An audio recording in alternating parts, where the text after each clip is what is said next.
We use the word spirit. We use the word ghost. Some people consider them the same thing. I think they are. However, ghosts, when we use the word ghosts, we generally refer to reanimated or still animated human beings.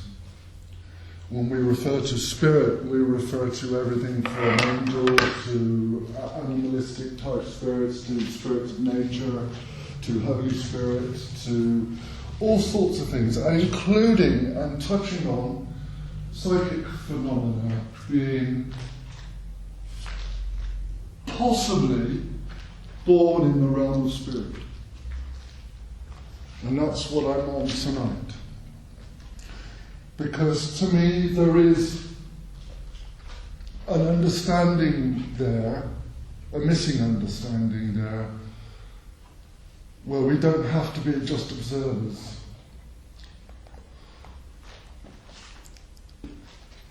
Too much stuff has fallen into individual categories and not been allowed to be related. So a lot of this is about relation. Now I'm starting a bit feebly, but I will pick up my pace, believe me. So, for the moment, to move on with this talk, we're going to say that ghosts and spirit, if they're not one and the same, that they are of the same realm. And if you like, are aware, and again, this is potential, not provable, but are aware of other spirit types in their own realm, like we would be aware of other animal types or other human types. Ghost spirits, other human spirits, may be aware of animal spirits, be aware of true spirits, be aware of all these things. And more importantly, maybe not just aware of, but actually in command of those aspects, the fascinating aspects of the human race, which is psychic power.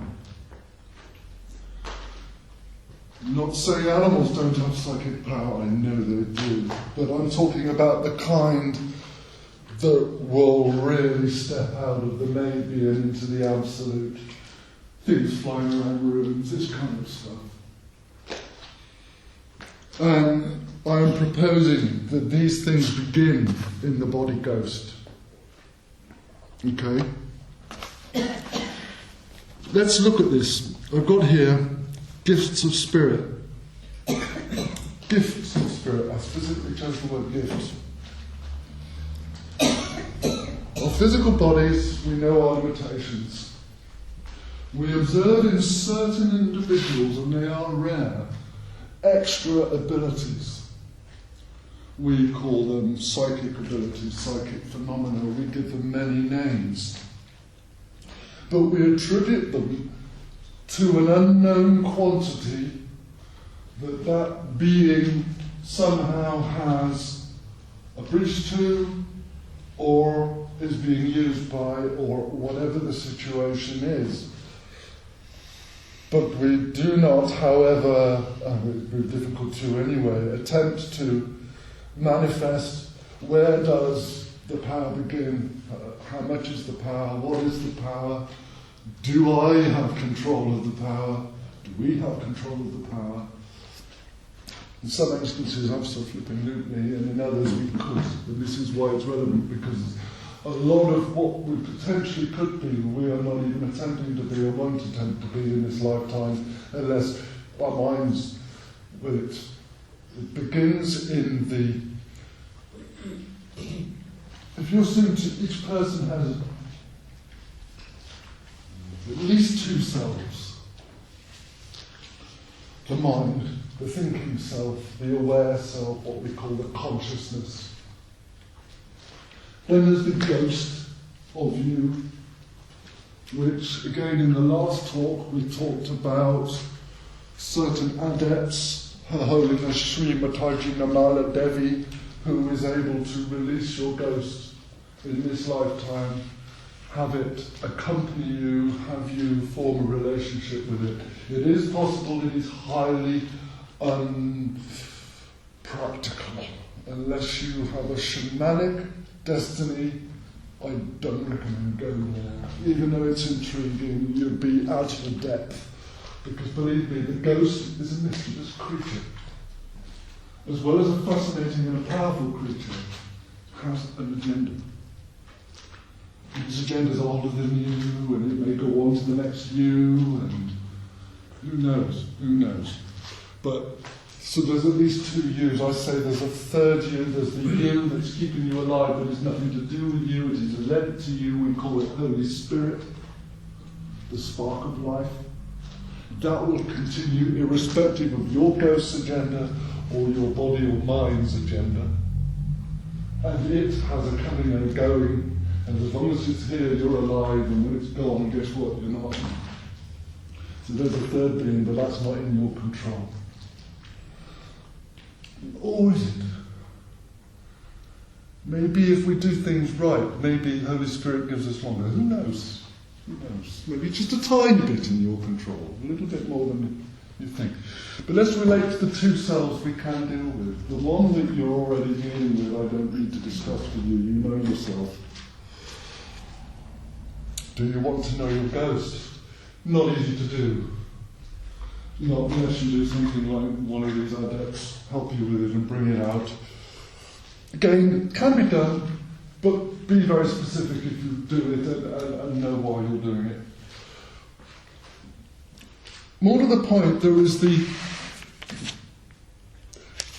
leeching through aspect of the ghost. Now we call this the subconscious. And this is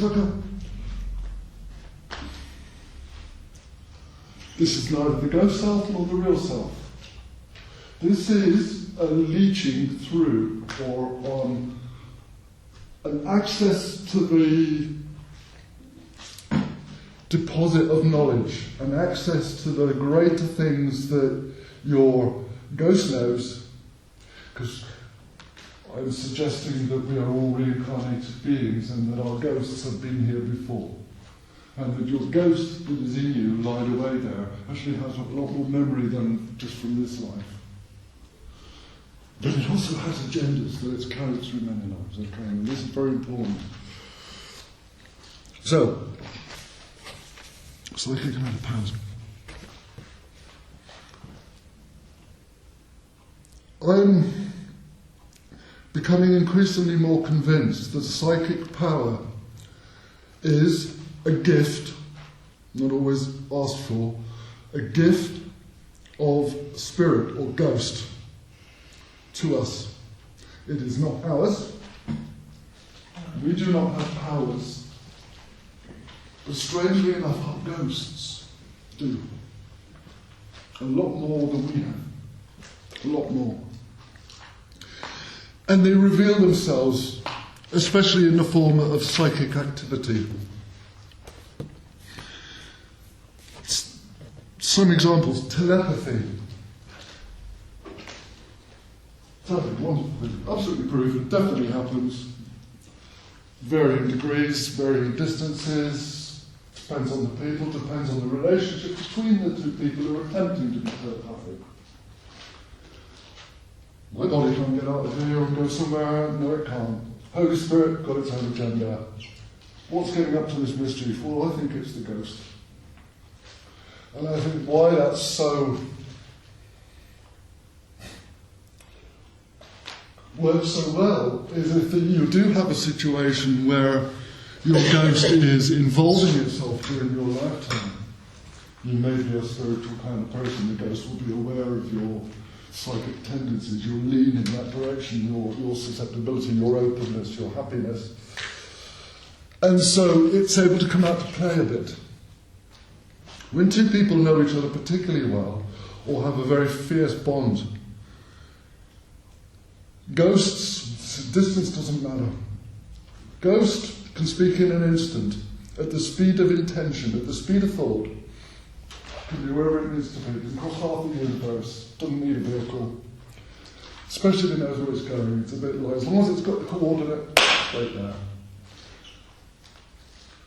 But you shouldn't be able to hear that ghost unless part of you is a receiver suggesting that perhaps part of your ghost is also lurking with you, not as dormant as you think, and that ghost speaks the same language as the other ghost, and it can come through nice and clear. Something along those lines has to be happening, because we're not doing it, and Spirit's not doing it. There's clearly an entity or something taking the information, and another understanding it, hearing it, and then causing us to be able to perceive that. Again, that suggests a personal relationship with the receiver. Again, I think your ghost receives. Now, this suggests to me that unlike what the adepts say, that your ghost sleeps in your sacrum all your life, I don't think it's ever asleep. I think its greater part, its greater intention, dwells there. I think there is always a communicative link between you and your ghost, but a little out of our control. And that's the difference in when you start to focus on this, is that you can begin to take control. You can begin to seek out that communication. It is possible. It is possible. We do it without any effort at all when we dream. So thank you for that first story. I purposely like that you did that, and that it mattered to you, and that it meant something, and it caused you to analyse it. Because ghosts have agendas. They don't just do things for fun. And your dreams, especially when they're profound, they are intentional. Unless there is something very mischievous or randomly insane going on, these things don't happen like that. The Spirit is very unwasteful, in my experience. It doesn't do trivial. So, I don't know if it's whether because it likes you, or it finds you gullible, or it finds you malleable, but some people will have greater psychic, use that word, powers than others. I don't think the person has. I think their ghost is more active, and that they're more aware of their ghost, and more allowing its activity, although under misunderstanding that we are raising something of our own ability and applying it. I believe we are an important piece of it. We're hands-on. That's something ghosts find a little difficult. But believe me, not impossible. Ghosts can move things. But not all, and there's a strange thing. The ghosts themselves appear to have variable powers. Why? Good question. I just asked myself. Perhaps from past lives, perhaps from intentions or things we did to either encourage it, discourage it, allow it, disallow it. It may have frightened us, it may have enthralled us. We may prefer our dream state to our living state. I know I'm guilty of that. And Spirit knows I love that, so it doesn't half play with me in my sleep. It really does. And there are two different types as well. There's the normal me playing dreams. And then strangely, when I'm ill, which should be a curse, it becomes my blessing. Because when I'm ill, I have my most profound experiences. Odd that, because when you're that ill, you're technically dangling over the gateway of Pluto, the underworld. You're suspended there, half between life and death.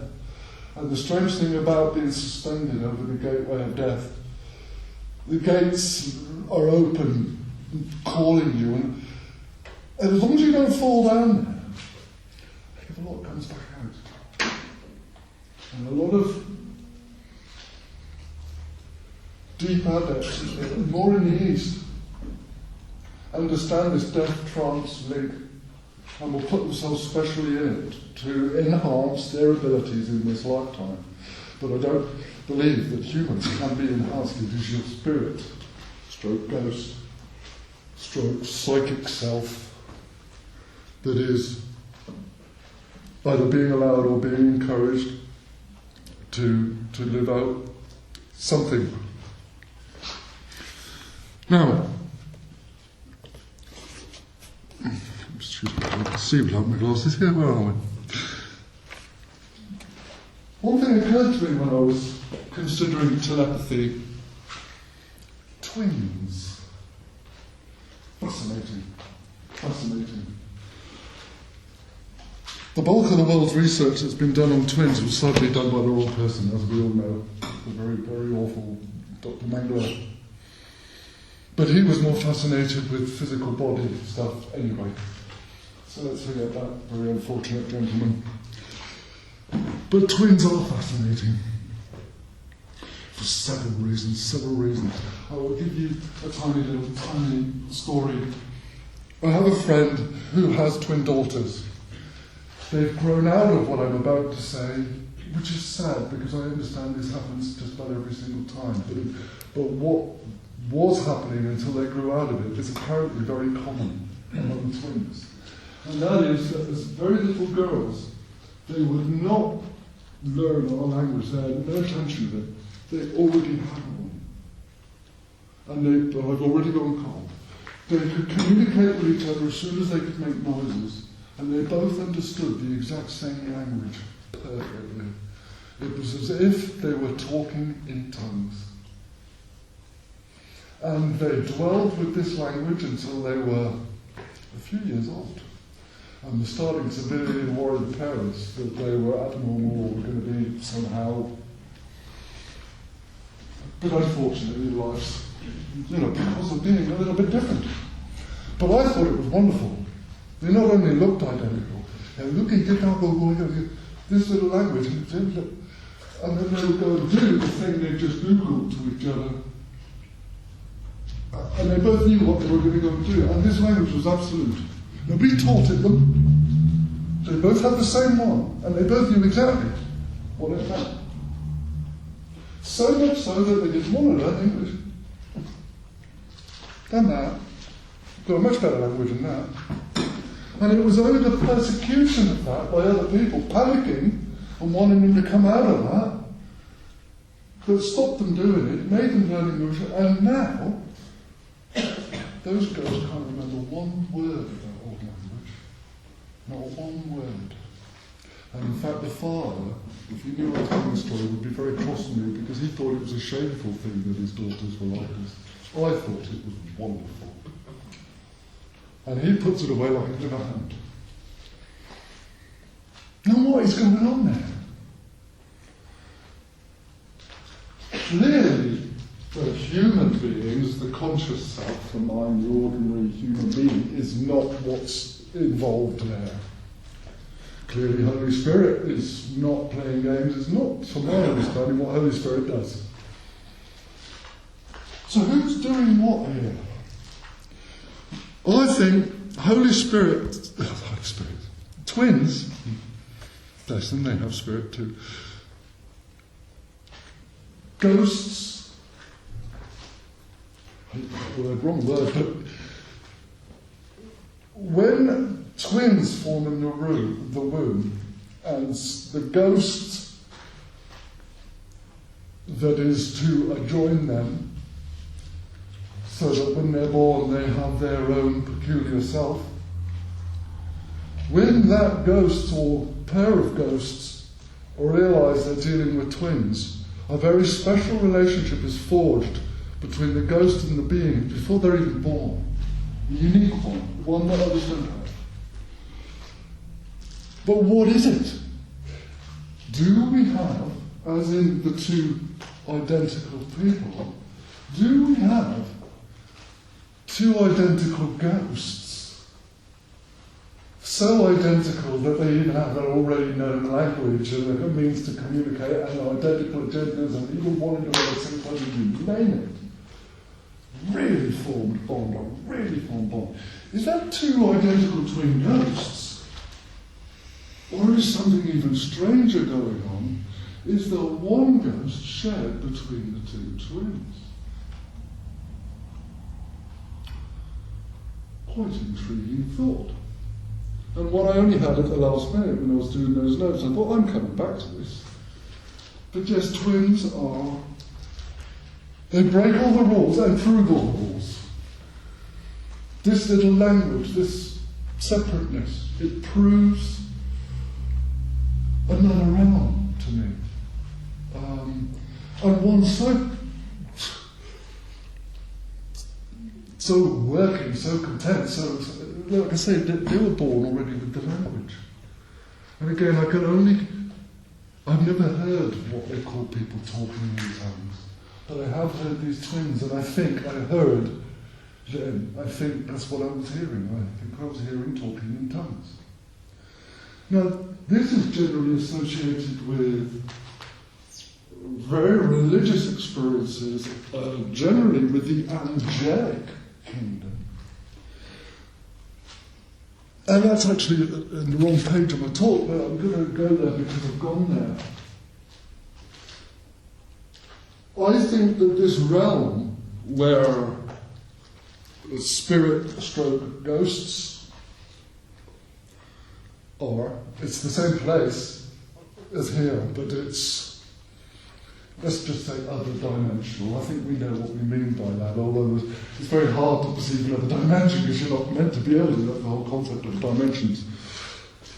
But we do know that ghosts lurk in places and this, that and the other and come in and out and do things. So we do accept that they're here. So we accept that on some other level there is another life form happening around us. We accept that ghosts are in this same realm. We accept that spirits of the wood, spirits of the earth are in the same realm. And yet when we go to talk about religious things like angels, without putting it in the words, oh, that's a different realm, I think we automatically feel that that's another realm. But I'm not so sure.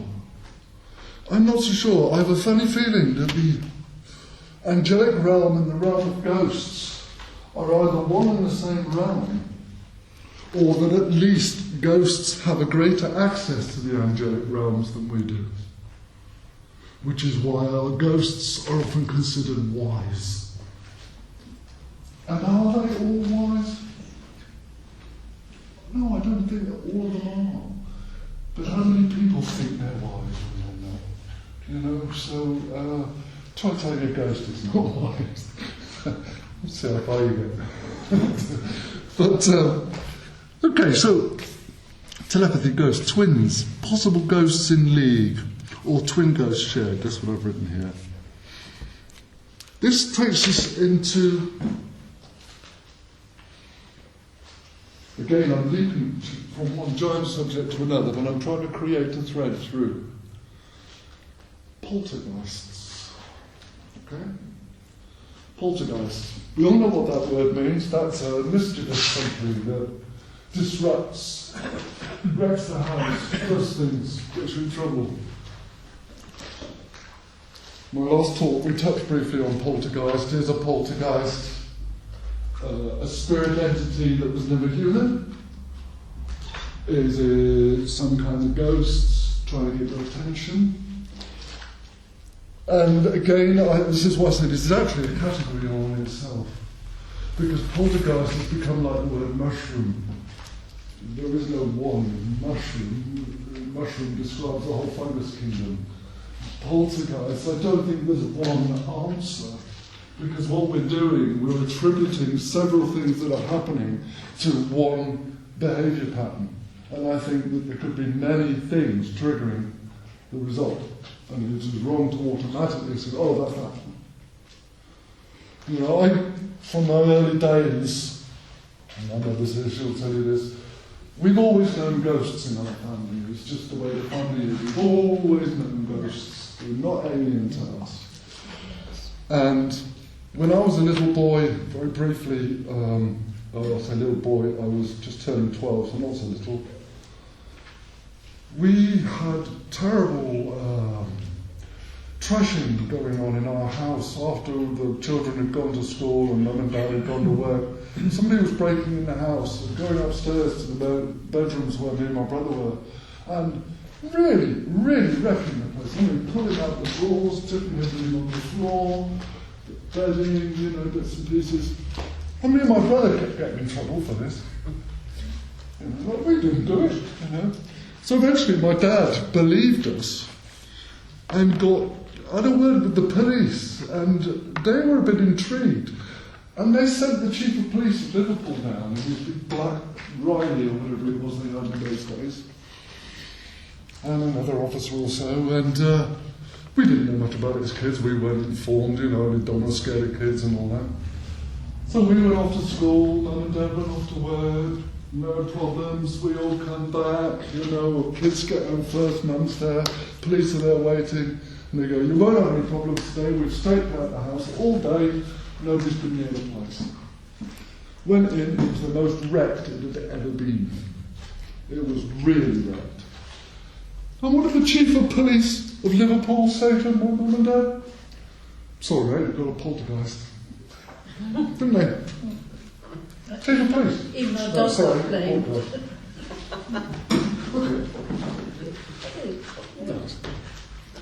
Some horrible things happened in their house. Terrible thunderstorm one night. I used to have guinea pigs. 3 or 4 of them. They kept in the greenhouse at the bottom of the garden. Collapsed greenhouse, patched back up, doorway sealed, 1 pane of glass at the bottom that a little boy could get through. Earth floor, guinea pigs in there. Terrible thunderstorm. Terrible thunderstorm. Never forget it. It was incredible. It was biblical. Next day, go in with my guinea pigs. Greenhouse intact, painted glass there, slid it out the way, went in. There's my 3 guinea pigs in a line. And each one had a head above it. They'd all been decapitated. And one had dropped blood anyway. 1 drop. Nothing. No scuffle. Nothing. 3 dead guinea pigs. 3 pigs. Horrendous. They were my pets. You know, I was horrified. I went in, I told Mum. She said the only thing she could say to stop kids panicking, your dad must have been drunk. Which occasionally he did. So we kind of accepted that, but I knew we had. My dad couldn't have even got in that hole. It was a sealed, fallen down thing. I used to crawl in through this hole. And there'd been no scuffle. A drunk would have trashed the place. No offence to my father, but a drunk would have trashed the place. Certainly trying to even catch them, never mind. Anyway, it's a bit gory, but we'll leave that story, except that donkey's years later, I'm 21, Mum says, you've got to come and meet Madame Tamar. Wonderful clairvoyant. I go to see her. She goes, blah, blah, blah, blah, blah, when you were a young boy, blah, blah, blah, blah, blah, guinea pigs, heads. Oh. What? How can you come out with that? That's one of the weirdest horror stories about you. She said, well, you know it was you. Pardon? It was you. I said, what do you mean it was me? No way, I loved them. She said, my dear, she said, you are very psychic, more psychic than you know. She said, when you were 12 years old, you were at your full power, nobody had told you, and your ghost was going crazy, and it was trying to get your attention. And she said, all that activity was to get your attention. But I was 21 before I found out, so it hadn't succeeded. But what a horrendous thing to do. Now, I can tell you, in my body, I did not decapitate my guinea pigs. And I'm a bit surprised that a ghost would do such a thing. And when I say, that's what I meant, ghosts can put hands on when they want to. They can. And that was a bit bizarre, and a bit unholy. But something was seriously trying to get my attention. That's just a little throwaway story that really happened, and my mum's here to confirm that. It all happened just like that, didn't it? Very haunted house. A very haunted house. Very, very strange indeed. So, poltergeist types, haunting by me I've written here. Oh, awful. Childhood. Oh! And one more. Now, please forgive me, a few of my things I need to tell you tonight are actually stories that have happened to me. Now, I generally don't spend evenings talking about myself because I find people who do that get a little bit boring, and I try not to do that. But the thing is, if I can tell you a story that happened to me, I can tell you it first hand, not second hand, not third hand, not from a book. And I promise you now that anything I tell you about me, I swear to God I will not lie. These things I'm about to tell you happened, and that's all there is to it. I put down one more, the Midge incident. I was breaking up with a lady I didn't want to break up with. She just wanted me, she was a drinker, we weren't working out. She wanted me out of her way so she could just get back to her drinking and just have a quiet life, I was trying to stop her, It wasn't succeeding, but I tried hard. So we broke up, but I was very unhappy that we'd broken up, and I wouldn't leave. And so the guy very next door, who was my mate by then, took me in and let me sleep on his floor, hoping she'd calm down. Very first night, I'm in the house, I'm in the sleeping bag, good night. A very troubled night because I'm not feeling well, I'm missing the lady, I'm distressed, I'm having a really fevered night. Early the next day, there's a huge bang on the glass windows.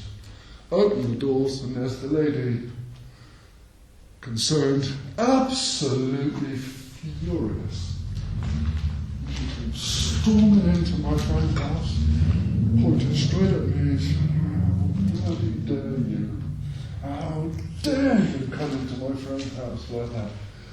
And my friend went, "Hey, Midge," he said, back off. I don't know what you're talking about, but Lifus was me last night and he hasn't left this house. She said, "Oh, yes, he bloody did." And I started remembering something. And I said, when I came in, I said, "Was I wearing my green cardigan?" That was a throwaway line, but it wasn't. And she said, "Yeah."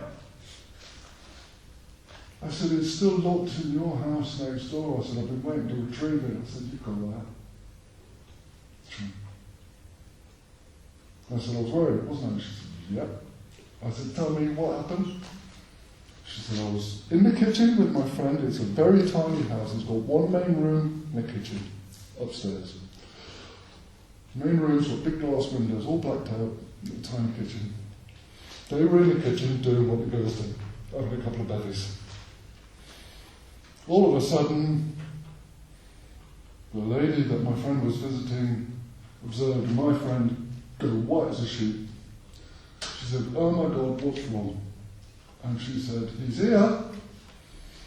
Apparently this other person got up and looked into her front room. And I stood there, just staring at her and my green cardigan on. And apparently my girlfriend said, "Get out my friend's house right now!" Apparently, we both walked in, I turned around and I walked in the dark room, straight through the French glass window without opening them, and walked off down the driveway. Both of them watching. Comes round, tells me this story, and I said, "Yes." I said, "I remember every second of it." I said, "But I didn't until you came hiding through that door telling me about it." I said, "But I remember every second of it. I am guilty."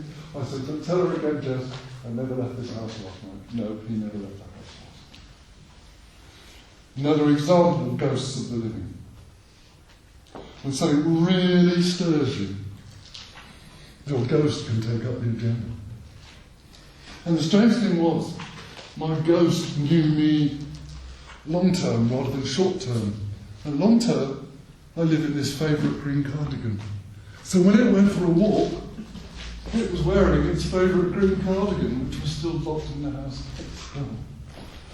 Which is another double proof of the whole separateness of it all. I say, it's only a throwaway story. But that happened because I was in such distress that my ghost went walking and was seen. And it's not the only time it has been seen.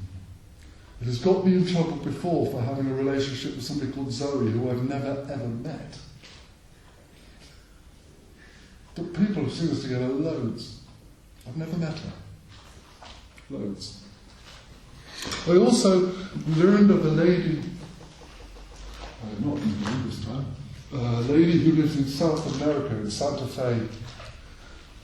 A very lovely lady who's only just recently retired. She was the head of security in America for internal visitors or something. Top person in control of visas. Very special lady. 60 years old, looked about 25. Beautiful, blonde, little, just refused to age. Incredibly intelligent being. Retired, still looked like she was about to go and get her first job. I mean, remarkable woman. And I found out that she bilocates too, and I ended up being lucky enough to meet her. And my first question to her was, when you bilocate, do you send? She said, oh yes. I said, you're joking. And she said, no, why? How do you bilocate? I said, I bilocate when I'm either very, very ill or in great distress. I said, and what's more, I don't know I have until somebody tells me about it, and then I have the perfect memory of it comes flooding back.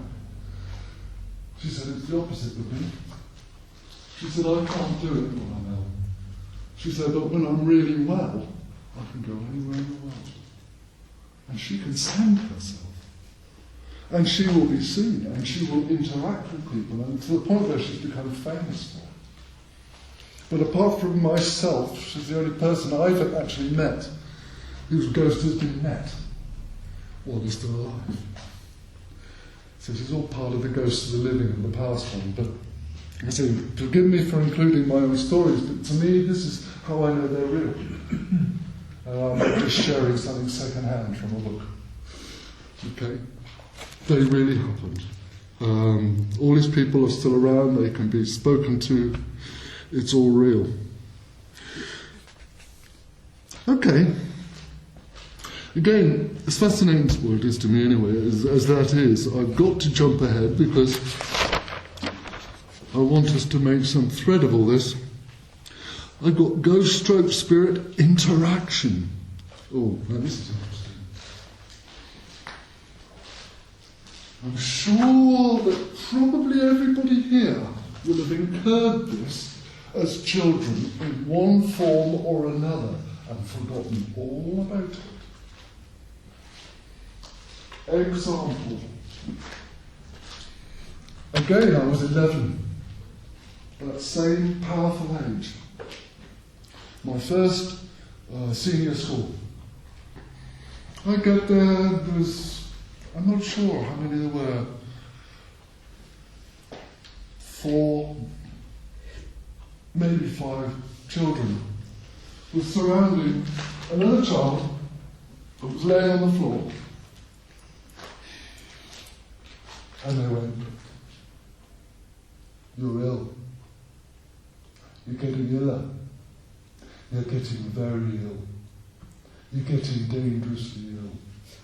You're dying. You're dying. You're dead. And then they do the most amazing thing. With one finger each, they put a finger under that being and lift them through in the air. One finger each. I not only joined the line and did the one finger thing myself, had a fascination I needed to know, I was the volunteer, and then I was the next one lifted.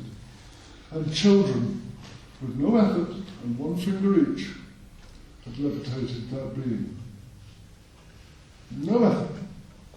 No struggle. Nothing. But what's peculiar about that tale, and I tell you, there's a reason why I told you in detail, is that the ghost needed to be lulled into a weird state before that could happen. Hence this, you're ill, you're iller, you're very ill. This is hypnotism. But what's being hypnotised? You? Your ghost? Holy Spirit, bit of everything. Because we're now defying physics. So this to me is ghost power. This to me is extensions of what we call psychic activity or paranormal. But as children, it's a game. It's a game we completely accept. Just something that happened at playtime. Not unusual at all. There are other examples of those kind of child games that are just as extreme. Where you put them in a trance, you put them in a death state, you do things to them. All this one finger lifted. It is... Children know they can do it. They don't question that they can do it. They don't think they can do it. They weren't planning on doing it. And when they finish doing it, they walk away and forget it. As if the human being was incidental, just the tool. It's a ghost's game. Ghost's game. And children playing with hypnotised pretend dead bodies. Very surreal. Very surreal. How many people remember incidents vaguely like that as children? Anybody? You did the same thing with the lifting. Yeah. It's a famous one. Unexplainable, completely unexplainable. People have been made impervious to temperatures and all sorts of things. In fact, very much so, this is where this is going. Childhood finger lift in death trance. This appears to enhance the ghosts, I put enhanced ghosts physics. They know you've handed over to them.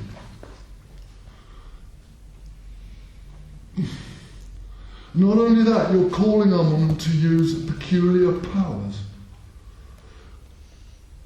Knowing they've got them. Expecting them.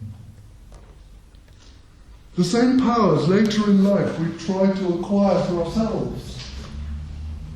There's powerful psychic this and that's and healers and all this and all of that. It's the same power. We have it naturally as children. We would keep it throughout our lives were we not being constantly conditioned out of it every time you try to tell somebody about it, share it with somebody or anything else. It's programmed out of you, your ability to communicate with your ghost, or your reliance on it, or your request mode. And you actually make it difficult for it to share its gifts. Now, gifts of the Spirit. Some examples. Car has come off the road. It's lying in a ditch on its side. The door is jammed shut because the car has got bent. The lock is completely congealed. There's no way that can be opened again. The thing's caught fire. Your wife's in the car. It's about to blow. All of a sudden, you have the strength to rip that door off like you're the Hulk. And off comes that door. That has happened thousands of times. Thousands of times. The gift of super strength, momentarily. It isn't you. It's your ghost. God, your ghost is strong, you would not believe it. Super strength under extreme panic conditions, a ghost gift. Also, precognition, precognizance. I'm not sure again, I know there's psychic people here, this is the Psychic Society. How many times have you known just a few seconds before something happens that it was going to happen? How many times have you been driving down the road, suddenly slowed down or pulled over, and then optics come careering around the corner on the wrong side of the road, and you've already begun to adjust before you heard it, saw it, or anything else? Precognition. How can your physical body do it? It can't. But believe me, your ghost can. Precognition, again, is another gift of the ghost. Now, some people would say it's not a gift, it's a curse. Some people don't like this sense of knowing. Please. What do you think happens at the point of between your physical self, your ghost, do you think happens at the point of death? At the point of death. Because we all die at different times in life. So is it a conscious decision to go between, is it like a deal between your various selves? Do you know, that is such an important question. It's not on here, because the answer is so important. I can't guess at that. Certainly some people who prepare themselves for death. Let me give you an example here. Best example I can give you is the lineage lamas of Tibet. Now, when they're going to die, this is specifically the lineage lamas, they're a small set. When they're going to die, and they know they're going to die, they will pick the next human being that they choose to be in. Now, this is unique to them. Most of us don't get the option. But what's particularly peculiar about the Tibetan way of doing it, they don't wait for somebody to be born after they've died. They will select a being that is already living, a baby. And then using something which actually I'm going to come to at the very end of the talk, using a special applications called superimposition, where you are superimposed by something else. Using superimposition, they send the higher part of themselves, their reincarnated special lineage lama self, not the bad bit, just the main bit. They will send that to this baby who otherwise had a perfectly ordinary destiny. Now, they will then say it's done. The lama will die. They will then go seeking this baby. And there will be certain clues and certain things, and they will find this baby, and they will give the baby tests. There are articles that have always belonged to the lama. And they're very dull, very ordinary, and they will place them among shining, wonderful things, and give a baby the choice of all these wonderful trinkets. And the right baby will always pick the dull wand, the dull cup, and will only want those things and nothing else. And not only that, the lama will have already written down the name of this being, which it turns out to be. And as that baby grows, it will remember having been the previous lama. Again, this is rare. It does not remember all of the times it was a lama, because there are so many. It will remember the last one. But it will absolutely pick up where that one left off and carry on. And they can choose to send their ghosts. Now that is an extreme example, so it's not particularly helpful to us and doesn't totally answer a question. But certainly in some cases, control can be applied at the end of life. People who die when they don't know they're about to die, I'm not sure what happens there. And I would have liked to dare to speculate, but I think there have certainly been creation of some of what we call ghosts, things that aren't prepared to leave, or didn't know they were going to, or didn't like the way they died, or just don't know they're dead. So I think it can have a major effect, the knowing or not knowing at the end of life. So that is a wonderful question. Maybe one day we'll know the answer, even if only part of it. But certainly from what the lamas do, it does prove that some control can be applied.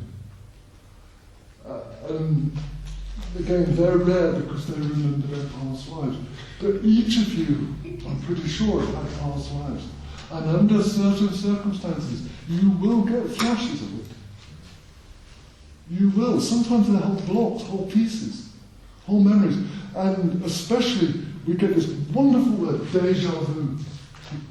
Hang on a minute, that staircase, that door, this corridor, I've been here before, but you can't be. Don't you flipping out, you can tell them what's wrong next door, and you're right. Now, how could that be unless either your ghost's been for a walk before you and has already gone around that corner, or you are remembering it from living there before? So, and again, this is a gift they're trying to share with you. If you can separate it from imagination, very difficult, very difficult. How do you separate brief vision from a larger dream? You know, because we are inclined to want to make sense of it, if you like, and so we wrap it in a kind of human dialogue or beginning and an ending. You know, it's as hard, or in there just in your own warped imagination for that minute. Yeah, very, very difficult to know. And there's always been a weird line of that between what's coming in and did I put it there. And I think some of the very, very best mediums can still occasionally trip over their own feet and have an ordinary thought and think they've received it. So it's an interesting field, but your question is probably the ultimate question, so I wish I could answer it. You know, in an ideal world, we would all know enough, ahead of time enough, to have some control of that situation, in an ideal world. If it's only to say sorry for your sins, or say please forgive me, take me up there, or whatever, we should have some consolation time, some right, I'm ready time. In an ideal world. Yes. Anyway, where was I? This gives us a bit of precognition. Sixth sense. Sixth sense, what do I mean by sixth sense? You know somebody's looking at you. You know somebody's behind you. You know in a dark room that's pitch black you're about to hit a wall and you'll stop before you hit it. Now we call these things sixth sense. What is that? To me, again, this is your ghost almost giving you a simple instruction. Stop! You're about to hit something. Or your ghost knowing that there really is somebody in the bushes looking at you. Or your ghost knowing there is another ghost in this room and I'm not sure about it. Because again, are ghosts all comfortable with each other? I'm not so sure. Are humans all comfortable with each other? You know, some ghosts really may not like other ghosts. Some ghosts may even be scared of ghosts. That would be weird. I'm scared of something in them. So, you know, a bit of an odd one. Just because everything has a ghost doesn't mean that all ghosts are in some great buddy club. You know? And some of them may not all be good either. And that's another thing, you know. Well, they're meant to be a balance of good ones and bad ones, or are the bad ones a mistake or something? Kind of like that's God stuff, really. But it's still intriguing. You know, to take anything for granted is a folly. To assume all ghosts are all wise, or they're all good, or they're all this, or that. It's a folly, because there'll always be something to break that blinking rule. Always. You're wanting to say something? No, okay. Anyone feels they need to speak, it actually helps me, because then I know we're all the same. Just one small thing. The current Dalai Lama, when the lamas from a particular monastery were going to him, he ran to the door saying Sira Lama, which was Sira was the monastery that they come from, and it was exactly as you said. Yeah. Wonderful, isn't it? Yeah. It's wonderful. Yeah. And they're quite intriguing religion, but they are a little bit over intrigued by death. A little bit of the ancient Egyptian stuff going on. They're like, my life's only about preparing for my afterlife. Great concept, but I'd like to live my life as well as having an afterlife. You know, slightly too obsessed with death. You know, they will sit and watch a body rot until it's gone into the ground. I don't feel the need for that. No. You know, get the point. cellular memory, do you feel that there is no cellular memory and that it's just your ghost? I think the ghost is the repository of that cellular memory. But how much it's allowed access to, I don't know. Again, this depends on how big is the club, how many are in the club. Is it divided into one lot that deal with one thing and one lot that deal with another? Is there an all-purpose? Or are they all just individuals with agendas? You know, I think the answer is a bit of everything. But there is an akashic knowledge, I'm certain of it. And yes, your ghost, if anything, has access to it. And that will go back all time. Or at least as long as your recording ghost has had existence.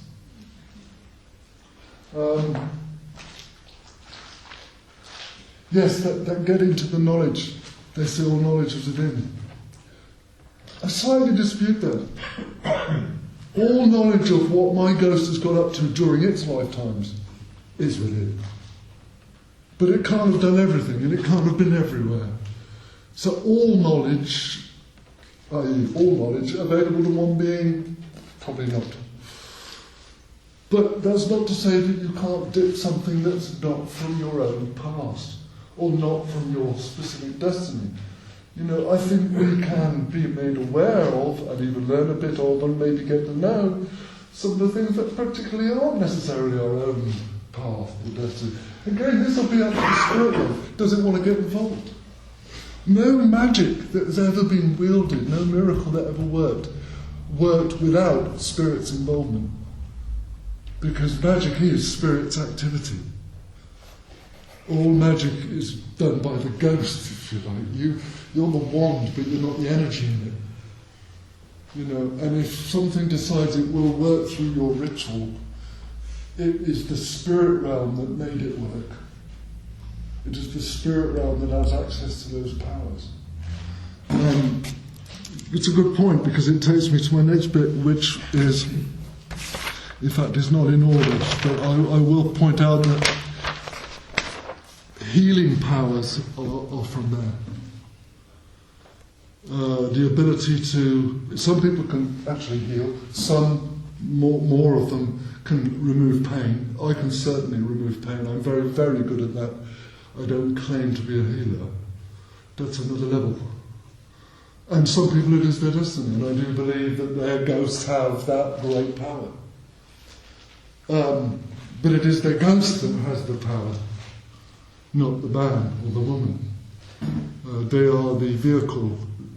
And so these healers have a working relationship with their ghost in this lifetime, but not a communicative one, a trusting, flowing one.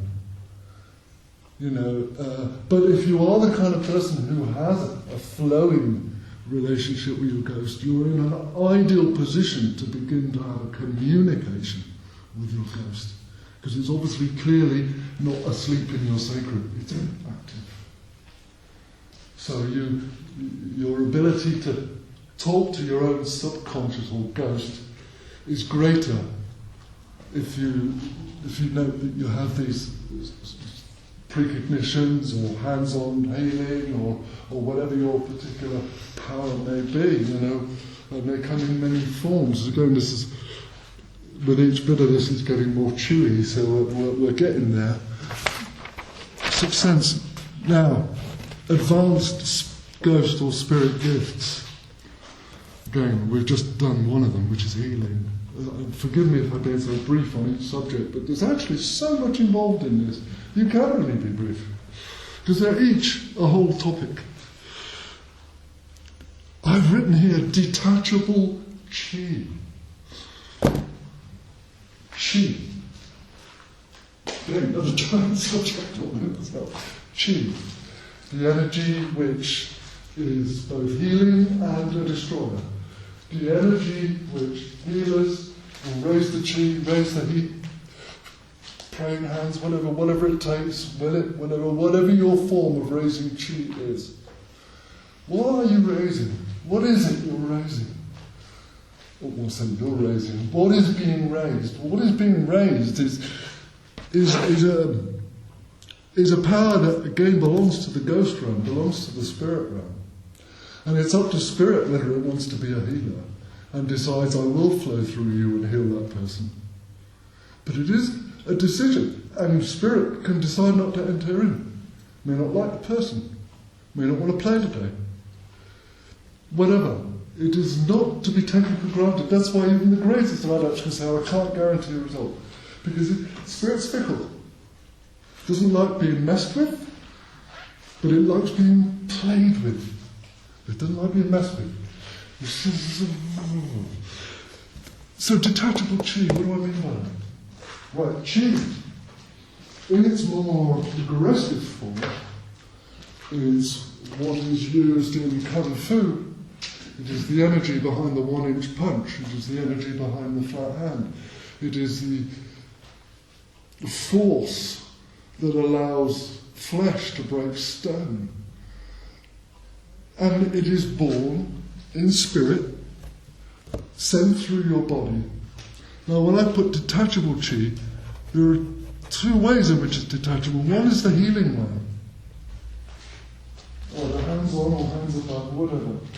Well-known application of an intangible force. Well-known, well-measured, if not understood, but well-known. But lesser known is the aggressive chi, the chi that is the power, rather than grace. It is power. It's like the other end of the sword. And I've got a tiny story about that. This one again is a story of me. It's a tiny one. But each of my stories tonight compromise me, because they're my secrets. And I don't generally tell people these things because I've never wanted to be branded as a nutter. Okay?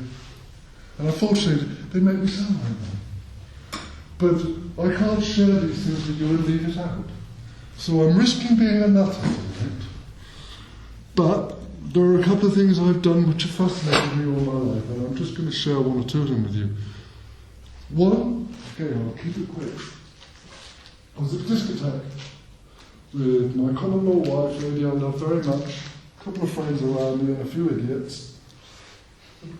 And all of a sudden, this guy who was next to me, who I'd known for a lot of years, I wasn't mad on him, he was a bit of a fool, suddenly dived on my girlfriend, put his arms around her neck like that. I thought he was jumping her, I don't know what I thought, but it struck me as wrong. And like, you don't do that. That's a lady, and it's my lady to do. Who do you think you are? And something I've never done in my life, and I still didn't do, so I'm ever so glad about that. I decided to hit him. Well, come on, it's my girlfriend. You know, he just dived on her right in front of me, like you blinking. So my fish came round, and I had a couple of drinks, you know, I was a bit fired up, and I swung at him. And then the real me said, no way. I've never hit anyone. Slap is as much as you'll ever get from me. Kick me. But this, no. And even though I wanted to bop him on, I already knew, I can't do this. But I thought, I'm going to scare the crap out of him anyway, you know. So I thought, right, I'm going to pass you like within an inch of your nose and let you know, back off. Do you know that as I was taking that swing, that exactly as my brain went, oh no, I'll miss him. And part of time so small you can't measure it, the same moment that my brain decided it wouldn't hit him, I observed something blue on my elbow. Glowing, blue. And as my arm continued to come round, it was like in slow motion. This blue ran down my arm, and it was a ball, big. It was a beautiful sphere, and it was like a marble with a light in it. And it ran down my arm, and as my fist went past his nose, missing him by about 1.5 inches, exactly as my fist was in line with his nose, that ball had reached exactly between those two knuckles And as I passed him, I saw the ball fly off my fingers, hit him smack between the eyes, and I've never seen anyone go down so fast in my life. I decked him with a ball of lightning, smack on the ground. In a discotheque full of people all around me. Fascinating. Oh, what did you do around? What did you do that? What did I'm going now. Found out later he tripped over her handbag and was trying to save himself. They didn't clean it with a ball of lightning. But that was apparently, I was told, cheap. And here we are, a ghost gift energy with an agenda. It not only decided to summon and get involved, but when I decided, no, I ain't going to do this, it thought, bugging you, I am. And it decked him. It decked him. I'd absolutely decided not to, but it decked him. And that was a bit, trying to wriggle out of that one afterwards, you know. It was a little bit weird. Luckily, it was so weird, most people forgot it had happened and then didn't have to explain myself to you very much. But you know, it scared me. I went away from that, at first thrilled, but my heart's racing. I thought, I was only a little bit frustrated. What the hell would I have done if I really lost my temper? And you know, that spooked me rotten. I thought, God, if I really, really meant it, what on earth could I do? And I thought, well, hey, it's one thing to have a superpower, son. You don't want to be in prison, you know, you don't want to spend the rest of your life wishing you hadn't killed that guy, you know, I don't want to do that. So there is actually a tricky side to all of this wonderful chi healing energy, and it can be mischievous.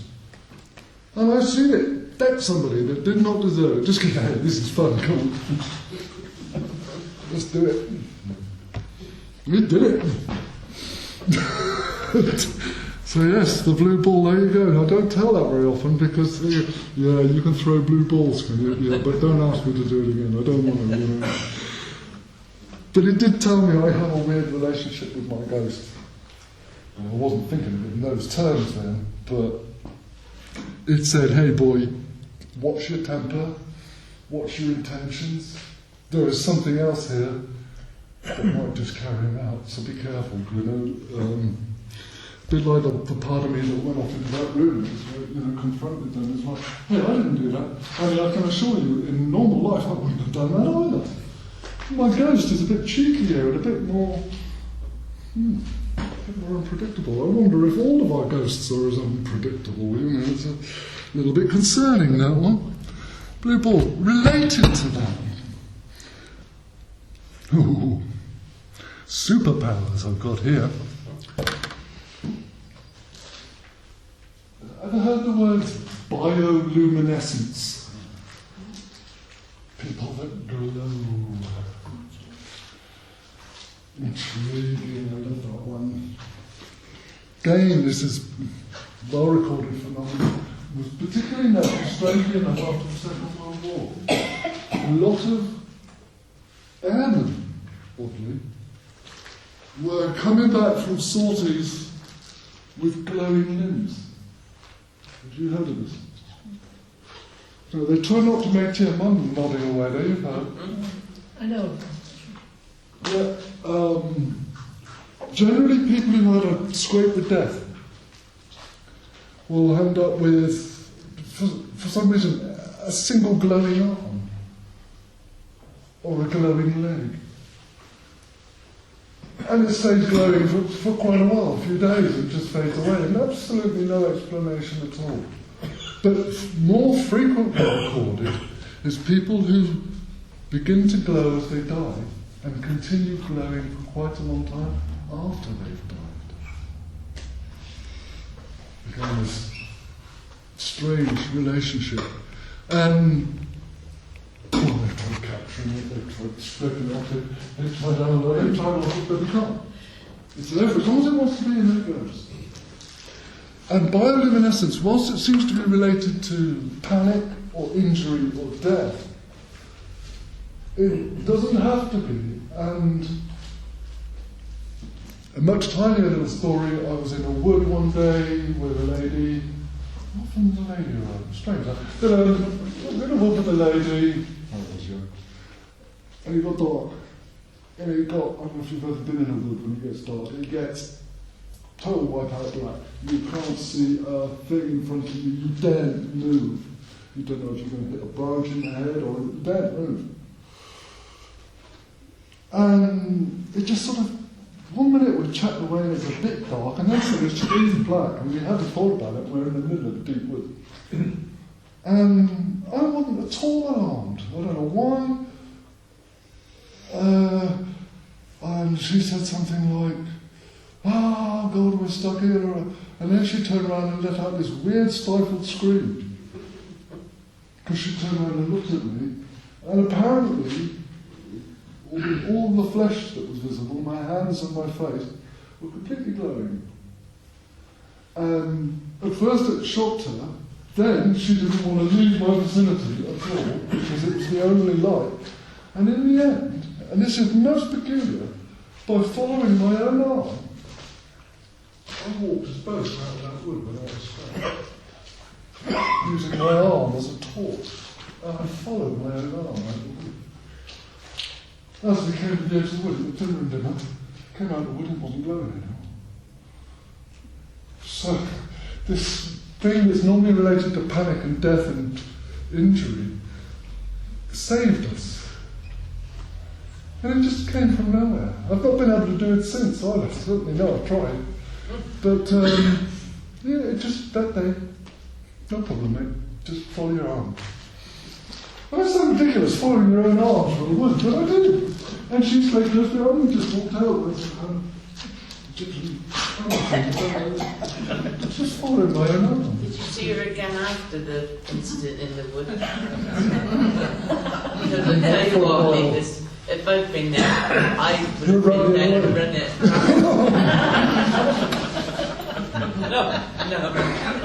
No chance. Well, one more superpower I'm going to share with you. Again, I believe this is a ghost. Our ghosts are so powerful. It's as well the military aren't interested. It's all I can say. And I'm deadly serious when I say that. Deadly serious. Because this little one I'm about to share with you now is a weapon. In a tunnel, Shepton Mallet, I don't know if you know the tunnel, the one that goes to the quarry along the railway line there, it's called Windsor Hill. Famous pair of tunnels. The right-hand tunnel was sealed off during the Second World War and was actually used by Frank Whittle for testing jet engines. That's where the test bed was, inside those tunnels. But that's by the by. I was in that tunnel with a biker friend of mine from Shepton Mallet. Late one night, we'd been messing in the quarry, it had got late. Coming back, we were in the tunnel. Paused there for a bit because it was raining. I leaned against the wall and I came over. Oh, no, this is important. In fact, this is very important. When relating to me rather than anyone else, when I'm about to do something that's right off the wall, I absolutely already know I'm about to do it, and I also know I can do it. And this is particularly weird. That's like my ghost telling me, now we're going to do something extraordinary. And you already know what it is. And I did. And I leant against the wall. And I started trying to make the lowest sound I could make. I got lower and lower and lower. I thought, no, that's not it. I was using my larynx, so I tried to use lower in my body and lower and tried to begin this sound in my belly. Why was I doing this? Don't ask me. Something told me to. And I'm leant against the wall and I finally make this beautiful belly groan. As it came out of my throat, I heard the same note not coming from me, realised it was coming from the tunnel, but more specifically from the stone. And then as I realised the stone was humming, it started raining inside the tunnel, and it was raining all the mortar that was between all of the bricks. And it was absolutely raining. Thousands of tiny bits of cement were raining down into the tunnel, while this groan was actually coming out the stone. It was groaning, and it was raining cement. It stopped. My mate was really spooked, and he said, "Did you do that?" And I said, "Well, sort of. Can you do it again?" "Don't know." "Do it again." A few tries, nowhere. About to give up, relaxed into it one last time, managed to do it much stronger, one last time. This time the hill clearly hummed. The whole stone went all the way down this tunnel. All the mortar started raining again, so we went to the middle of the tunnel to watch the mortar coming down, and then the damnedest thing I've ever seen in this lifetime. There was something coming down the tunnel, and it was messing with light. That's not easy. And it was whooshing towards us, and as it came towards us, it was this wide. It was in a perfect circle. It had a hollow middle. It was shaped like a donut, and it appeared to be rolling into itself the whole time. It was made of nothing but air, except that this air was warping light to the point where you could see it rolling into itself, because of the way it was just somehow just messing with light. And this came rushing up, hit us, went straight on by, didn't knock us over, but it knocked us back, and we both felt like a wind going about 40 miles an hour had just come from nowhere and just nearly knocked us clean over. And we watched it into the night, and what we had watched appeared to be, I call it a sonic donut. The hill had become a sound gun. And whilst raining rocks and nearly destroying the entire hill, the result had been to form this donut that went boom, boom, boom, down the railway line and hit the pair of us. And we both described it to each other with the identical same vision. So it wasn't guesswork, and it wasn't a maybe. And it was done twice. Now, I'm not saying, look at me, I'm a super cannon. I'm not sure what that was about. But I am saying that the potential of ghost power is almost limitless. And if I had had the ability, because it's about how much breath you got and how long you were, if I could have kept that hum up a few more seconds, I know I'd have buried the pair of us under that hill. Buried us, because the whole hill had taken a resonance and was shaking itself loose as well the raining mortar was. And if that had kept up, hundreds of tons of rock would have come down on the road. I knew it would have. And that was just me leaning against the wall, groaning. But it wasn't me. It was the ghost. Okay? Ghosts are incredibly powerful beings. As I say, as well the military aren't interested in them.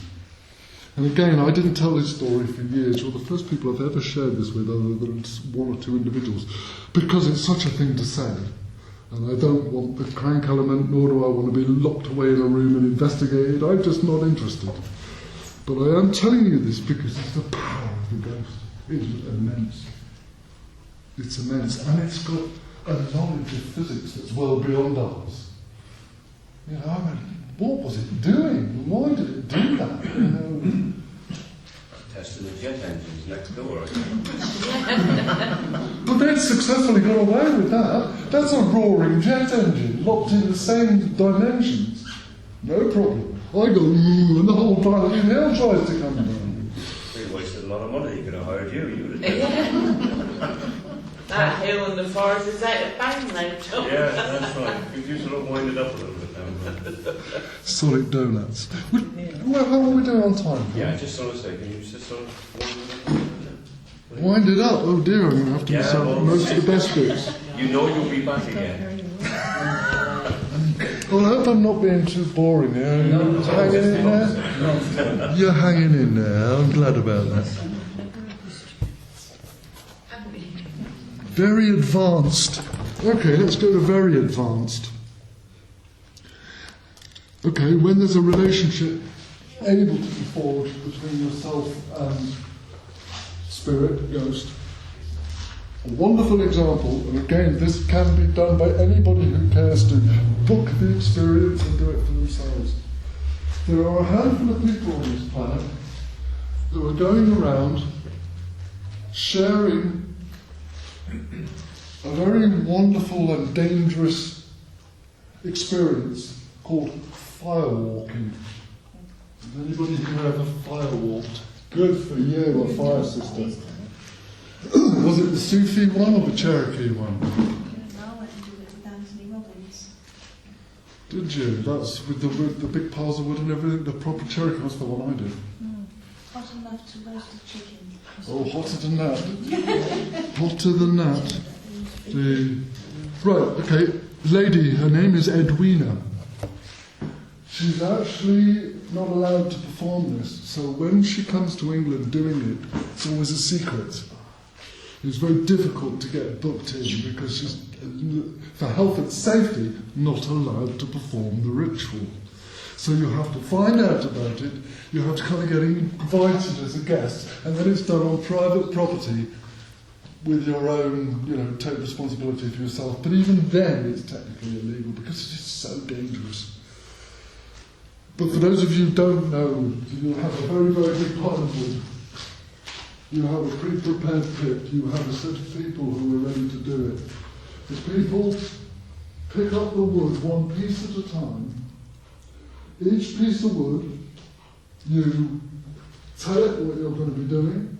You tell it it's not allowed to burn you. You tell it who you are. You tell it you love it. You tell it this. You tell it that.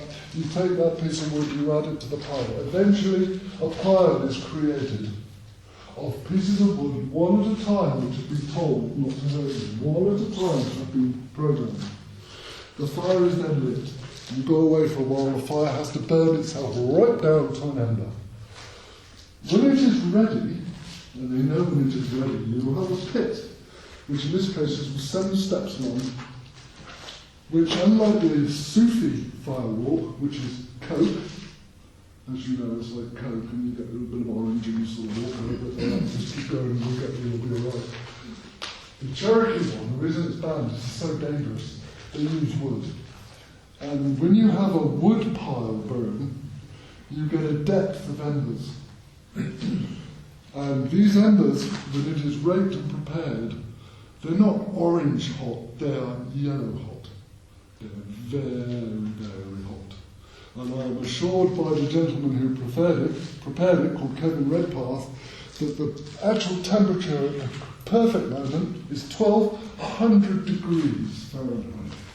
At 1200 degrees Fahrenheit, you can melt a car to a puddle in the road. That's how hot. Never mind roasted chicken, you can melt a car. 1200 degrees. Then you are given a piece of paper. And you have to write your greatest fear on it, or the thing you need the most. You write it on a piece of paper, you've got it in your hand, you're told, screw that up. You're all stood at the pit waiting to go in. You throw your piece of paper in with your fear on it. It's so hot that the split moment that that paper touches the embers, it goes whoosh, and it just bursts into flames, and it is burned out in a second. You know, oh boy, that's hot. And then they go, it's ready. Your bare feet. And you put one in, and the other. Doesn't see on, yes, the main colour. What you're taught to do before you go through, you're taught to select what you consider your guardian. Whether it's the Archangel Michael, whether it's God, whether it's Buddha, whether it's your dead granddad, whatever. You select your guardian and you ask your guardian to walk you through that fire, because it is impossible without help. So you call on your guardian and you're put on your guard the whole time you're going through the fire. You must be continually calling that guardian, continually asking for, this is how you stay safe. Okay, so there it is, it's ready, 1200 degrees, boom, everybody's things are burnt, in you go. One person after another, all through. Unbelievable. Come the end, you look down, you haven't even lost the fine hairs off your toes or off your feet, they're all still there. But guess what is weird? The ladies who had nail varnish on, which was not necessary, that's all gone. That's turned to snow white ash that you can throw away. But the hair on their toes next to it, totally intact. This is because your ghost has given you an immortal shield. This is my favourite aspect of ghost power, the immortal shield.